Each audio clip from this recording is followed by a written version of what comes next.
محترم ناظرین، حضرت محمد مصطفیٰ صلی اللہ علیہ وآلہ وسلم کی محفل میں لوگ اکثر سوال کیا کرتے تھے جو کہ مختلف موضوعات کے حوالے سے ہوا کرتے تھے۔ ایک مرتبہ ہمارے پیارے نبی صلی اللہ علیہ وآلہ وسلم مسجد میں تشریف فرما تھے۔ آپ صلی اللہ علیہ وآلہ وسلم کی محفل میں بہت سے لوگ بھی بیٹھے ہوئے تھے، جن میں حضرت سلمان فارسی رضی اللہ تعالی عنہ بھی تشریف فرما تھے۔ پیارے دوستو، حضرت سلمان فارسی رضی اللہ تعالی عنہ نے حضرت محمد مصطفیٰ صلی اللہ علیہ وآلہ وسلم سے سوال کیا کہ کیا فوت ہونے کے بعد بھی ماں باپ کی روح اپنے گھر لوٹتی ہے؟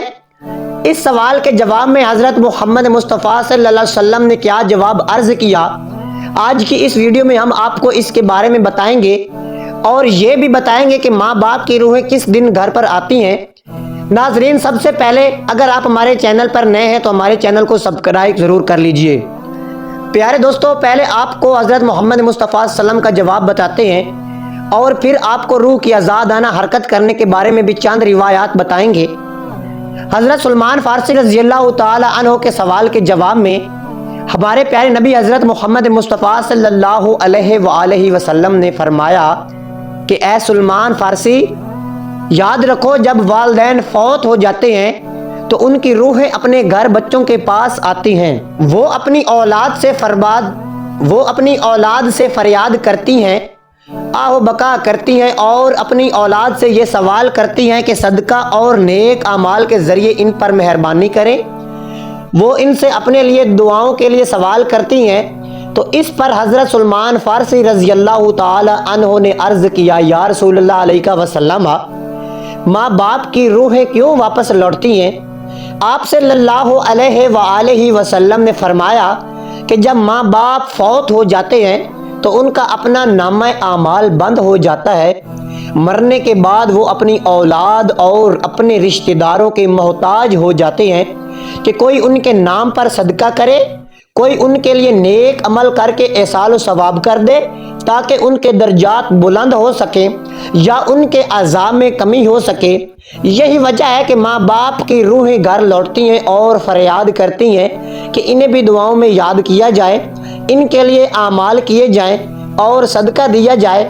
پھر حضرت سلمان رضی اللہ تعالی عنہ نے دوبارہ پوچھا کہ یہ ارواح کب کب اپنے گھروں کو لوٹتی ہیں؟ تو آپ صلی اللہ علیہ وآلہ وسلم نے فرمایا، یہ ارواح ہفتے میں ایک دن اپنے گھروں کو لوٹتی ہیں اور وہ دن جمعرات کا ہے، یعنی جمعہ کی رات کو یہ روحیں اپنے گھروں میں آتی ہیں اور چیخ چیخ کر اپنوں کو پکارتی ہیں، لیکن یہ لوگ زندہ ہیں، ان کی آواز نہیں سن سکتے، وہ اپنے دنیاوی کاموں میں مگن رہتے ہیں، لہٰذا یہ روحیں اسی طرح سے مایوس ہو کر لوٹ جاتی ہیں، سوائے ان کے جن کی اولاد نیک و کار ہو اور وہ اپنے والدین کے لیے اعمال ہدیہ کریں اور ان کے لیے دعا کریں۔ پھر آپ صلی اللہ علیہ وآلہ وسلم نے فرمایا، اے سلمان، یاد رکھنا اپنے مرحومین کے لیے دعا کرتے رہنا۔ جب کوئی اپنے مرحوم والدین کے لیے دعا کرتا ہے تو ان کی روحیں اللہ سے فریاد کرتی ہیں کہ یا اللہ، جس طرح ہماری اولاد نے ہمارے اوپر احسان کیا، ہمیں اپنی دعاؤں میں یاد کیا، تو ان پر بھی رحم فرما، ان کی دنیا کی پریشانیوں کو ختم فرما اور ان کے لیے آسانیاں پیدا کرنا۔ ناظرین، یہ تھا آپ صلی اللہ علیہ وآلہ وسلم کا فرمان، جس سے واضح ہو جاتا ہے کہ ارواح جمرات کو اپنے گھروں کو واپس لوٹتی ہیں۔ امیر المومنین حضرت علی المرتضیٰ شیر خدا کرم وجہ اللہ کی اس طرح کی ایک اور حکایت بھی روایت کی جاتی ہے کہ ایک مرتبہ امیر المومنین حضرت علی رضی اللہ تعالی عنہ مسجد میں اداس بیٹھے ہوئے تھے کہ حضرت سلمان فارسی رضی اللہ تعالی عنہ تشریف لائے اور آپ سے پوچھنے لگے کہ میں آپ کو افسردہ دیکھ رہا ہوں۔ تو امیر المومنین حضرت علی المرتضیٰ شیر خدا رضی اللہ تعالی عنہ نے فرمایا کہ اے سلمان فارسی رضی اللہ تعالی عنہ، میں اس لیے اداس ہوں کہ آج میں نے ایک ماں کی روح کو اپنی اولاد کے گھر پر روتے ہوئے دیکھا ہے۔ وہ اپنی اولاد سے فریاد کر رہی تھی، اس کی آہ بکا سن کر میں پریشان ہوں۔ وہ اپنی اولاد سے یہ سوال کر رہی تھی کہ صدقات اور نیک اعمال کے ذریعے میرے اوپر مہربانی کرو، مجھے اپنی دعاؤں میں یاد کرو۔ تو اس پر حضرت سلمان فارسی رضی اللہ تعالی عنہ نے عرض کیا، اے علی رضی اللہ تعالی عنہ، کیا مرنے کے بعد ماں کی روح بھی واپس لوٹتی ہے؟ تو امیر المومنین حضرت علی المرتضیٰ شیر خدا کرم وجہ اللہ نے فرمایا ہاں، جب ماں باپ فوت ہو جاتے ہیں تو ان کا اپنا نامہ اعمال تو بند ہو جاتا ہے، مرنے کے بعد وہ اپنی اولاد اور اپنے رشتہ داروں کے محتاج ہو جاتے ہیں۔ کوئی ان کے نام پر صدقہ کر لے، کوئی ان کے لیے نیک عمل کر کے احسان و ثواب کر دے تاکہ ان کے درجات بلند ہو سکیں یا ان کے عذاب میں ان کی وجہ سے کمی ہو سکے۔ یہی وجہ ہے کہ ماں باپ کی روح گھر لوٹتی ہیں اور فریاد کرتی ہیں کہ انہیں بھی دعاؤں میں یاد کیا جائے۔ ناظرین، ہمیں یہ معلوم ہوا کہ والدین کے لیے ان کی وفات کے بعد ہمیں دعا ضرور کرنی چاہیے اور ان کو اعمال ہدیہ کرنے چاہیے تاکہ ان کی روحوں کو سکون پہنچ سکے۔ ایک روایت میں آتا ہے کہ ایک بزرگ نے اپنے مرحوم بھائی کو خواب میں دیکھا تو پوچھا کہ کیا ہم لوگوں کی دعائیں آپ تک پہنچتی ہیں؟ تو اس مرحوم نے جواب دیا کہ ہاں، خدا کی قسم یہ دعائیں ہمارے پاس نورانی لباس کی صورت میں پہنچتی ہیں، ہم ان کو پہن لیتے ہیں۔ لیکن ناظرین، کتنے افسوس کا مقام ہے اور افسوس کی بات ہے کہ عموماً لوگ اپنے مرحومین کو بھلا دیتے ہیں اور چند دن دعا کرنے کے بعد ان کے لیے دعا بھی نہیں کی جاتی۔ یہی عام مشاہدہ ہے۔ پیارے دوستو، جہاں تک بات ہے روح کی کو وہ مرنے کے بعد نقل و حرکت کر سکتی ہیں یا نہیں، تو اس حوالے سے آپ کو ایسی روایات سناتے ہیں جن سے روحوں کی آزادانہ نقل و حرکت کے بارے میں واضح ہوتا ہے۔ پیارے دوستو، حضرت سعید بن حبیب رضی اللہ تعالی عنہ سے مروی ہے کہ حضرت سلمان فارسی رضی اللہ تعالی عنہ اور حضرت عبداللہ بن سلام رضی اللہ تعالی عنہ ہم سے ملے۔ ایک نے دوسرے سے کہا کہ اگر تم مجھ سے پہلے انتقال کرو تو مجھے خبر دینا کہ وہاں کیا پیش آیا۔ تو پوچھے گا کیا زندہ اور مردہ بھی ملتے ہیں؟ فرمایا ہاں، مسلمانوں کی روحیں تو جنت میں ہوتی ہیں، انہیں اختیار ہوتا ہے کہ جہاں چاہتا ہے جہاں چاہیں جہاں جائیں۔ پیارے دوستو، حضرت عبداللہ بن عمر رضی اللہ تعالی عنہ کا فرمان ہے کہ دنیا مومن کا قید خانہ ہے اور کافر کی جنت۔ جب مسلمان مرتا ہے تو اس کی راہ کھول دی جاتی ہے جہاں چاہے جائے۔ پیارے دوستو، روح وہ امر ربی ہے جس کے حکم اور پروگرام کے ماتحت ہمارا وجود شروع ہوتا ہے۔ قرآنی تعلیمات کی روشنی میں یہ کہا جا سکتا ہے کہ روح کا مادہ نور ہے اور یہ نور توانائی کی ایک قسم ہے۔ جس طرح ملائکہ نور سے پیدا ہوئے، اسی طرح روح بھی سائنسی تحقیق کے مطابق روح انسان کا وہ حصہ ہے جس کا موت بھی کچھ نہیں بگاڑ سکتی۔ روح اللہ تبارک و تعالیٰ کے ایک فیصلے کا نام ہے، اس سے زیادہ جانا نہیں جا سکتا۔ انسان کے پاس جو علم ہے وہ بہت کم ہے، بلکہ دیا ہی نہیں گیا، جبکہ روح کو سمجھنے کے لیے زیادہ علم چاہیے جو مخلوق کی شان کے لائق نہیں۔ ناظرین، یاد رہے کہ ماں باپ اپنی اولاد کے لیے خدا کے فضل و کرم کا ذریعہ ہے اور خدا کی رضا ان کی رضا میں ہے۔ اس لیے خدا نے جہاں اپنی عبادت کا حکم دیا وہاں والدین کے ساتھ احسان کا بھی حکم دیا۔ اللہ تبارک و تعالی نے والدین کا بہت بڑا درجہ رکھا ہے اور آپ علیہ الصلوۃ والسلام نے والدین کے حقوق واضح کیسے کیے ہیں۔ یہاں تک بھی آتا ہے کہ والدین کی رضا میں اللہ کی رضا اور والدین کی ناراضگی میں اللہ تبارک و تعالیٰ کی ناراضگی ہے۔ اللہ تبارک و تعالیٰ نے قرآن مجید میں حکم فرما دیا کہ والدین کے سامنے اف تک بھی نہ کرو۔ جہاں اللہ نے والدین کے ساتھ حسن سلوک پر اجر رکھا ہے، وہاں ان کی نافرمانی پر عذاب بھی رکھ دیا ہے، اور والدین میں والد کا درجہ زیادہ رکھا ہے۔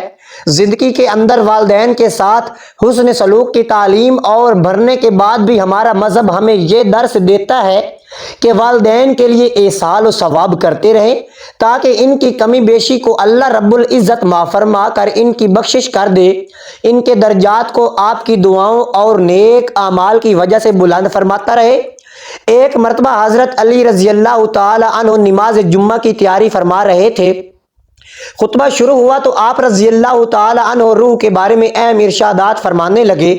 یہ بات شروع ہی ہوئی تھی کہ ایک شخص حضرت علی رضی اللہ تعالی عنہ سے کہنے لگا، یا علی، یہ جو انسان کی روح ہوتی ہے جب انسان سو جاتا ہے تو کیا یہ جسم سے جدا ہوتی ہے؟ تو حضرت علی رضی اللہ تعالی عنہ نے اس بات کے جواب میں فرمایا، تمہارے جسم اور ہر انسان کے جسم میں جو روح اللہ تبارک و تعالی نے ڈالی ہے یہ 3 حصوں میں تقسیم ہے۔ پہلا حصہ انسانی جسم میں رہتا ہے، دوسرا حصہ انسان کے وجود سے باہر یعنی برزخ میں اپنے آپ کو دیکھ رہا ہوتا ہے، جبکہ روح کا تیسرا حصہ انسان کے جسم سے جدا ہوتا ہے۔ وہ تب جدا ہوتا ہے جب انسان سو جاتا ہے۔ لہٰذا اگر وہ انسان نیکوکار ہے، اللہ تبارک و تعالیٰ کی فرما برداری کرتا ہے، جب روح جسم سے جدا ہوتی ہے تو وہ ایسے عالم میں جاتی ہے جہاں پر اللہ تبارک و تعالیٰ نے جنات اور انسانی روحوں کے مابین ایک راستہ بنایا ہوتا ہے۔ یہ روح جب وہاں پہنچ جاتی ہے تو انسان کو خواب آنے لگتے ہیں۔ وہاں اس روح کو جو آگے دنیا میں پیش ہونے جا رہا ہوتا ہے خواب میں آنا شروع ہو جاتا ہے۔ اگر انسان گنہگار ہے، اللہ تعالیٰ کا فرمان ہے وہ لوگوں پر ظلم کرتا ہے، اللہ تعالیٰ کے بتائے ہوئے راستے پر نہیں چلتا، تو اس کی روح جسم میں قید ہو جاتی ہے اور خواب میں کچھ نظر نہیں آتا۔ انسان نیک ہے، اللہ تعالیٰ کا فرما بردار ہے، اللہ تعالیٰ اسے ایک علم عطا کرتا ہے جسے علم نائلہ کہتا ہے۔ علم میں ایسی طاقت ہے کہ اگر انسان جب چاہے جہاں مرضی چاہے جا سکتا ہے اور اپنے تصور میں کسی بھی حالت میں اس کو دیکھ سکتا ہے۔ یہ تب ہی ممکن ہوتا ہے جب انسان اللہ تعالیٰ کے قریب رہتا ہے، اس کی اطاعت کرتا ہے، اس کے حکم کو بجا لاتا ہے۔ جب یہ علم نائلہ اپنے بلند ترین مقام کو پا لیتا ہے تو انسان جب چاہے جہاں چاہ سکتا ہے، لہٰذا اس کو ہر شے کی قید سے آزادی مل جاتی ہے۔ یعنی اللہ تبارک و تعالیٰ اس قدر راضی ہوتا ہے کہ اسے یہ علم عطا کرتا ہے۔